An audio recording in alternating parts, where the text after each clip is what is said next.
Hello and welcome. I'm Shivani Sharma, and today we are joined by a very special guest, Ambassador Alberto Fernandez, who's not only the Vice President of Middle East Media Research Institute, but he's a veteran US diplomat who served across Africa, Latin America, and he has also been heading the US the State Department's Counter-Terrorism Communication Department.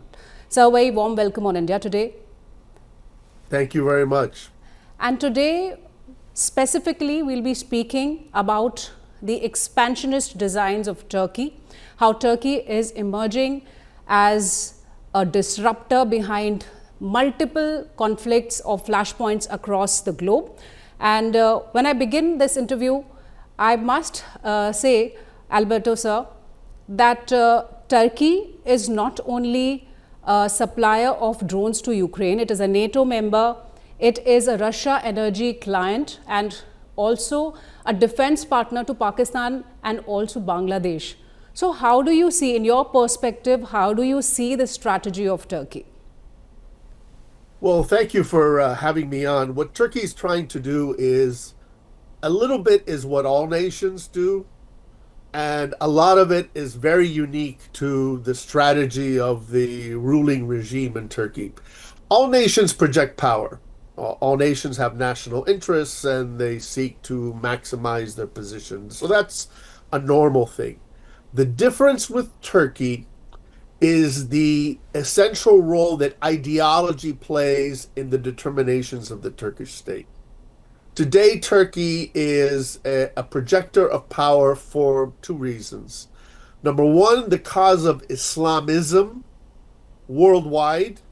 On a variety of levels, political, economic, militarily, security, religious, in every sense of the word. So that's why there is a kind of inherent hostility by the Turkish regime against the West, against Israel, against Jews, against Christians, against Hindus, because the ideological framework of the Turkish regime is political Islam. It's Islamism, and that's why it looks for ties.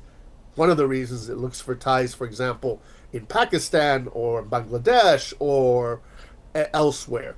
So Islamism, the promotion of Islamism, both regionally and globally, is an essential part of the Turkish regime.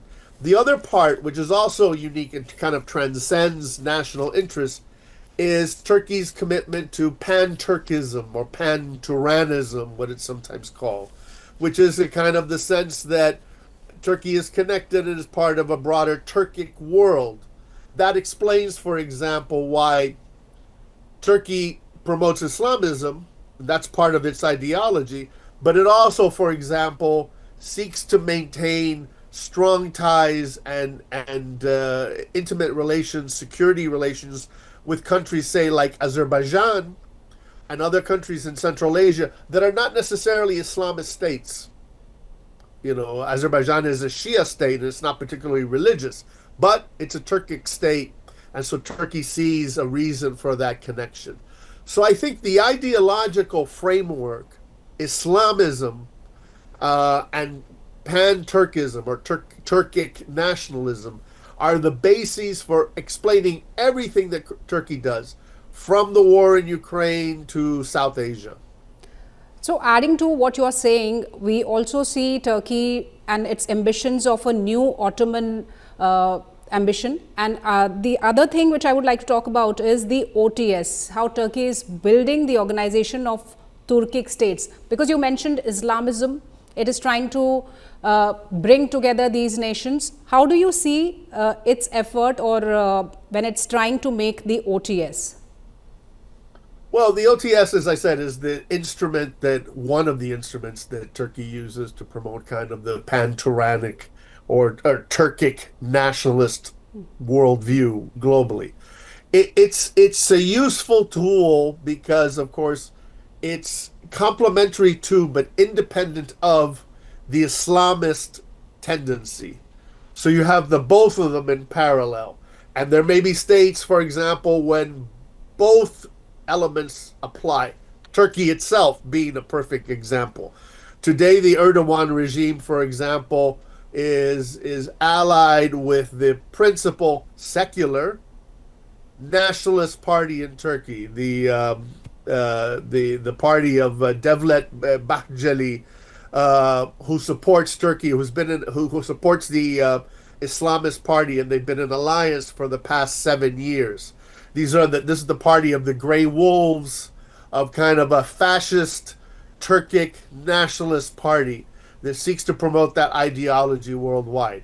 But in some places, the Turkic identity works, and in other places, the tool that's going to be used is political Islamism. As I said, in Central Asia, the regimes are not Islamist regimes, so using the Turkic worldview is a way of promoting those connections. I think they also see Pakistan in somehow as a kind of honorary Turkic entity, even though that's not actually true.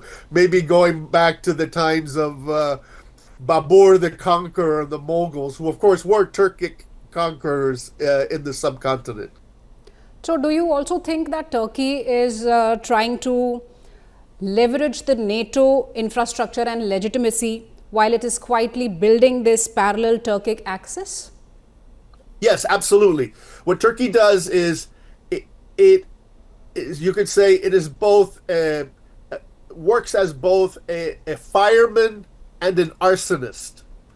So it wants to make itself valuable to its interlocutors, using international institutions that exist. The fact that it's a member of NATO is a great boon for Turkey. It's a valuable thing. And yet we've seen through the years the Erdogan regime explicitly launching campaigns of aggression, campaigns of propaganda against fellow NATO member Greece, even fellow NATO member France, a kind of a ongoing regime orchestrated campaign of defamation and of incitement against France and against Greece. It's both NATO members. So Turkey uses its NATO membership and at the same time works to subvert NATO, to kind of subvert the greater views, the greater position that NATO has. That also, of course, is also tied with its relations with the West. It has relations with the West and it seeks to maintain them, while at the same time seeking to subvert the West. So both fireman and arsonist at the same time. You have a problem with political Islam, you have a problem on Turkic issues, we're going to contribute to that, but we're also going to come to you and say, maybe we can help you. Mm-hmm. And most recently, what impact India has seen has been during Operation Sindoor, the India-Pakistan conflict that happened in May 2025. And we've seen that Turkey was not only helping Pakistan as an ally, we also reported about some Turkish drone operators who were projecting those drones against India. So how do you see this alignment of Turkey and Pakistan, and how does it impact India and South Asia as a whole? Well, it's been going on for a while. There's a kind of intimate security relationship between Pakistan and Turkey. Azerbaijan is also brought in as well for the money part, because Azerbaijan has some cash. Qatar sometimes plays a role as well as the main bankroller of Islamism worldwide. But they see themselves as having the same enemies, They see India as an enemy. It's a non-Muslim power. It's an adversary, obviously an ancient adversary of Pakistan for the past, 70 years. They see it as an adversary that works against them in different fields. So they're going to seek to oppose them, and they seek to strengthen the ties between them in a way that complements the strengths of the others. For example, you just mentioned it. Turkey is one of the leaders, or was one of the leaders, that the gap has decreased now in drone technology. After the United States, Turkey, really pioneered the development of cheap, effective drones and drone warfare. The drone swarms, first seen for the very first time in Syria against Russia and the Assad regime, briefly, and then in the war against Armenia that Azerbaijan had against them, and later on in other ways. So Turkey brings to the relationship with Pakistan skills in certain area, and then Pakistan provides a certain capabilities that Turkey maybe doesn't have when it comes to aircraft or when it comes to nuclear capacity as well. So they see themselves as complementing each other and fighting together against their enemies on different stages worldwide. They're also working, Pakistan and Turkey, they're also working on some energy deals, and Turkey wants a base inside Pakistan to take forward its defense project when it comes to South Asia. How do you see this? Yeah, I see that those relationships are going to develop and they're going to deepen. Turkey looks to, as I said, project power and look for partners wherever it can to kind of accomplish those kind of ideological worldviews of Islamism and Turkic nationalism.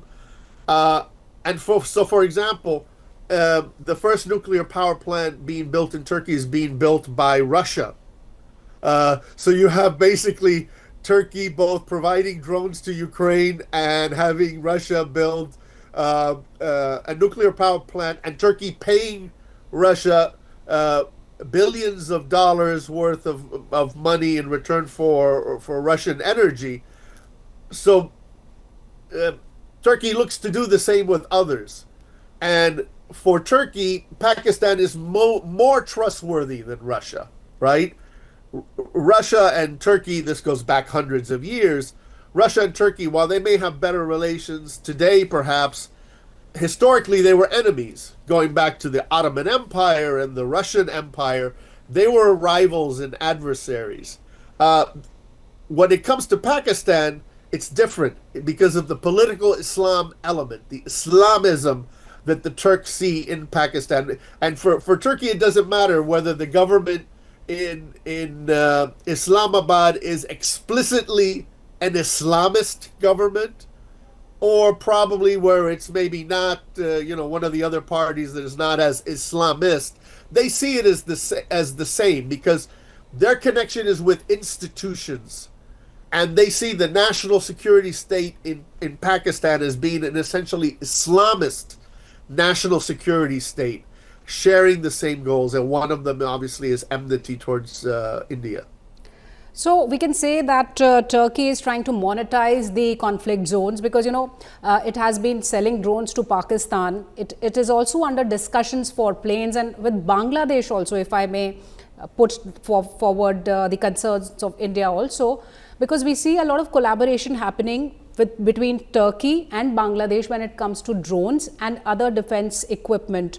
And how do you see this? Turkey is trying to project itself as a defense supplier now, not only in Ukraine, but in South Asia, including Pakistan, including Bangladesh for that matter.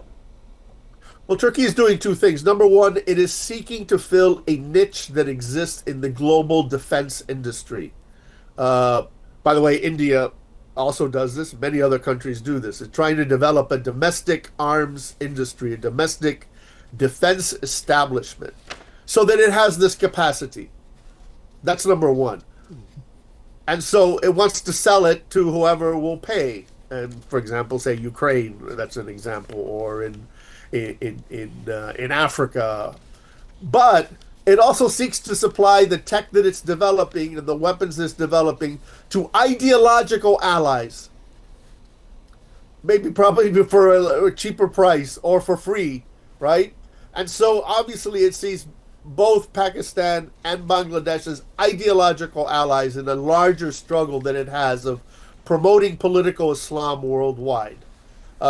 So if it can do something useful that somehow confronts India or causes problems for India, just as it would try to do against Israel, or just as it would try to do against the United States, it will do so. So it both is, you could say, there's both a plan, a kind of worldview that Turkey has under Erdogan, and then there is a kind of opportunistic effort that happens where they try to take advantage of the situation. So how do you see this as a matter of concern, especially for India? Pakistan on one hand collaborating with Turkey, Bangladesh on the other hand collaborating with Turkey, especially when it comes to the defense equipment, Bayraktar drones, many other drones. How do you see it is a matter of concern for India and Turkey playing on all sides now? Well, I think one of the things that India has to do, and I think India understands this, is to look for allies who share these concerns about Turkey. I'll give you a very concrete example of something that happened. I mentioned the Turkish government's campaign against Greece, very aggressive, threatening Greek territory, threatening to take over the Greek islands. At the same time, in Turkey, inside Turkey, in Istanbul, you had a whole range of propaganda networks aimed at overthrowing Arab regimes. You had propaganda networks broadcasting in Arabic from Istanbul, calling for the overthrow of the government of Egypt, calling for the overthrow of the government in Saudi Arabia, calling for the overthrow of the government of the United Arab Emirates, and replacing them with Islamist regimes. What happened? Those Arab regimes allied with Greece, with Cyprus. I think India also maybe had, discussions with these countries as well, as kind of forming a broader defensive front against Turkey. It proved to be too dangerous for the Turkish regime, and we saw in the last few years, they made a concerted effort to back down from this inflammatory rhetoric against the Arab states, especially the rich Gulf states, and they toned it down. They no longer openly call for the overthrow of these regimes. They basically told their friends in the Islamist media to go somewhere else. I think they went to London, some of them, or others went to Malaysia, and they continued broadcasting their poison. But Turkey felt worried that its adversaries were allying together, that having Greece and Cyprus and Israel and the UAE and Egypt all together was too much for them, that it was dangerous for them. So obviously what India, I think, understands completely is you look for allies among those countries that are also threatened by these Turkish ambitions. So when you're talking about Greece, Cyprus and Egypt, especially when it comes to offshore energy, we've seen that Turkey's confrontations with Greece, Cyprus, Egypt, especially when it comes to the offshore energy, it has created persistent tension within NATO. So do you think that Ankara is now becoming a structural liability within the alliance? Oh, there's no doubt that it's a liability.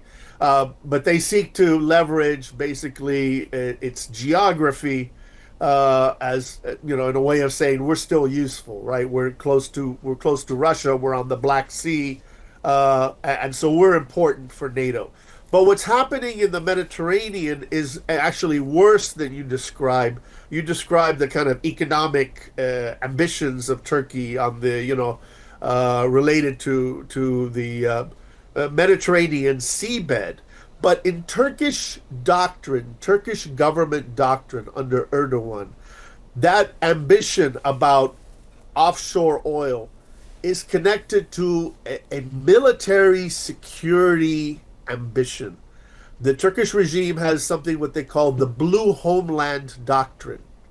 And the Blue Homeland Doctrine, which was developed by officials of the Turkish Navy under Erdogan, is the idea that Turkey should project power to control the Eastern Mediterranean as much as it can.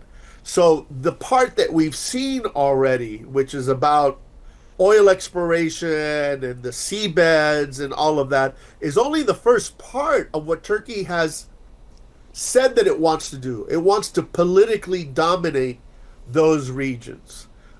Again, this is not me saying this or you saying this. This is the Turkish security officials themselves saying that they have these ambitions and they want to put them into play.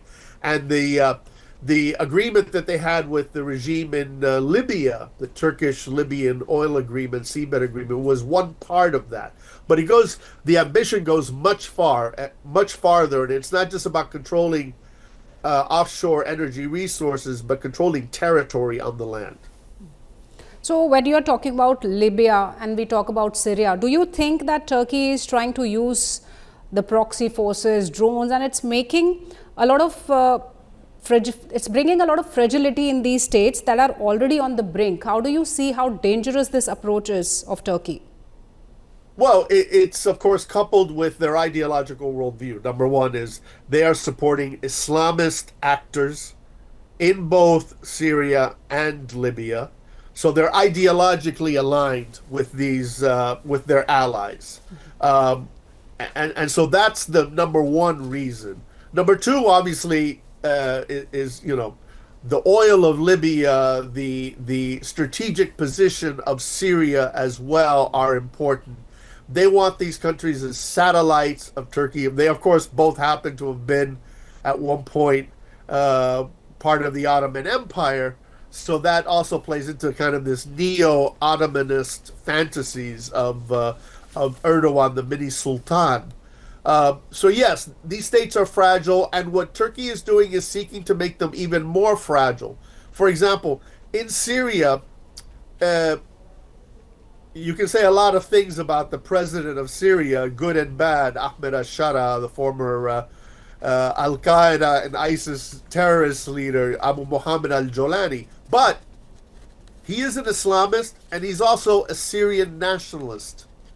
And it's clear that Turkey would prefer a Syria that is dependent on Turkey and that is not independent. I foresee the point may come when Ahmed al-Shara is going to be in a difficult situation where he's basically going to be pushed in a corner by Turkey that wants to control him while he wants to be more of a national Arab, Sunni Arab national leader.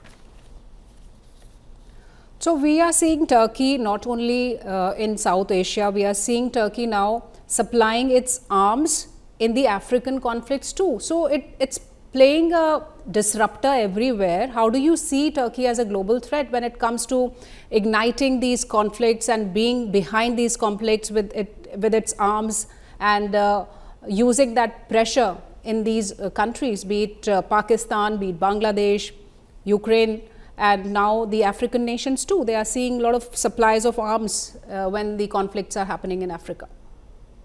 Yes, what they're doing are several layers of the same kind of strategy that we discussed. They are seeking to be influential, to sell weapons.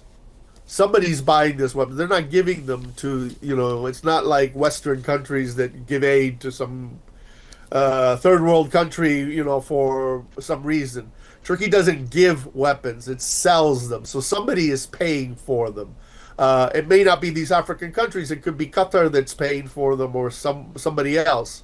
So there's a kind of a financial and commercial interest, but there's also an ideological one. Again, for example, Turkey is heavily involved in the civil war in Sudan, supporting the Islamist-dominated SAF, the Sudanese armed forces, in the bloody civil war there, which is the worst, humanitarian crisis in the world today, is in Sudan.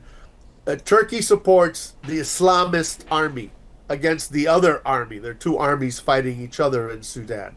So that's a situation where business or commerce and ideology align in Sudan. In some of the other places, for example, say Somalia, where Turkey is very active, it's not so much about religion or about Islamism, although of course Somalia is a Muslim country. It's about strategic territory, about being present in the Red Sea, about having a presence in the Indian Ocean, which of course goes back centuries. Ottoman Turkey had ambitions in the Indian Ocean, going back to the 16th century and 17th century. They were defeated at one point by the Portuguese. They were defeated at other times by the British. But those ambitions of kind of the Ottoman Empire and Turkish influence spreading worldwide and regionally are there. And Erdogan sees himself very much following along the lines of the Ottoman Empire, But the thing is, the Ottoman Empire was around for centuries. There was an Ottoman Empire of tolerance, of peace, of stability. But Erdogan identifies with the Ottoman Empire of the late 19th century of Abdul Hamid II, who was a pan-Islamist and pan-Turkic figure, who Right. wanted an Islamist empire stretching from North Africa to the Indian subcontinent, who had this kind of ideological, crazed, very wild ideological worldview. Uh, that's the part of the Ottoman Empire that inspires Erdogan. Right. So I bring you back to a question which is related to Pakistan, because immediate neighbor of India, and we've seen how Turkey has been helping Pakistan when it comes to the supply of drones. But not only directly Turkey is helping Pakistan. There was a report that Asim Munir of Pakistan, he had gone to Libya, and he wanted to do weapon deal with Libya, which was a recognized government. But what is the fact is that he actually dealt with Haftar in Benghazi, who is not recognized. And it is being said that Turkey was behind Pakistan in this proper deal, where those contacts with Saddam Haftar were made, and Asim Munir was helped by Turkey in making those contacts. How do you see this? What do you have to say about this? Well, I can tell you something about that. I've written about Saddam Haftar. I wrote a biography of an article, biographical article about him. In Libya, very simply put, you have two sides, right? You have the Tripoli government, which is the Islamist government supported by Turkey and Qatar, opposed to the Benghazi government, which is the Haftar government, supported originally by Egypt and by the United Arab Emirates. This is what's happened. Turkey supported the Islamist side against Haftar. But what's happened is the heir apparent to Khalifa Haftar, his son Saddam, has ambitions of his own, which are making the Haftar backers, Egypt, the UAE, and others, nervous. So what Turkey is doing, and what you mentioned with Pakistan playing a role, is a perfect example. Turkey is seeking to be on both sides. Right. It supports the Tripoli government, but it sees that Egypt and Egypt's allies are nervous about the rise of Saddam Haftar. The Egyptians know him very well, and they're afraid of him. They think he's kind of a wild man with very little scruples. And so Turkey sees an opportunity. It ideologically supports the Tripoli government, but maybe they can get Saddam Haftar to flip sides. And then Turkey would dominate all of Libya, not just part of Libya. So this shows that they are both ideologically motivated and also opportunistic, looking for an opportunity to strengthen their hand and to kind of gain new allies. That's what's going on in Libya. So it's expansionist goals we've discussed, disruptor we've discussed. So if I summarize whatever we've discussed, how should India, US or UK look at Turkey's next moves, and where should the red lines be drawn? Well, I think that obviously all states need to prioritize, right? You can have many red lines. It's Frederick the great Prussian king and general said, "He who defends everything defends nothing," right? So you can't be everywhere at all times in all things. But you need to prioritize what are the most important things. What are those greatest red lines for India, for the United States? And then you need to build alliances to try to constrain Turkey. To realize that even though Turkey is incredibly ambitious, Erdogan, as I said, has these soaring ambitions inspired by both Islamic history of conquest and Turkish history of conquest. So realizing that he has that worldview is to look for ways to constrain Turkey, and that Turkey understand that there is a price to pay. I mentioned the example of when it was going after Greece and going after Egypt and going after the Saudis. What happened? It was too much. And Erdogan had to pull back because his enemies were aligning together. And so you have the Emiratis and the Saudis talking to the Egyptians and to the Israelis and to the Greeks, and then Erdogan realized that he'd bitten off more than he could chew. So I think it's incumbent on India to raise the price for Turkish intervention and to look for like-minded countries that want to raise that price for Turkish intervention. Ambassador, thank you so much for your insight and speaking to us, discussing at detail the expansionist goals of Turkey and how it's emerging as a global threat. Thank you so much. Thank you.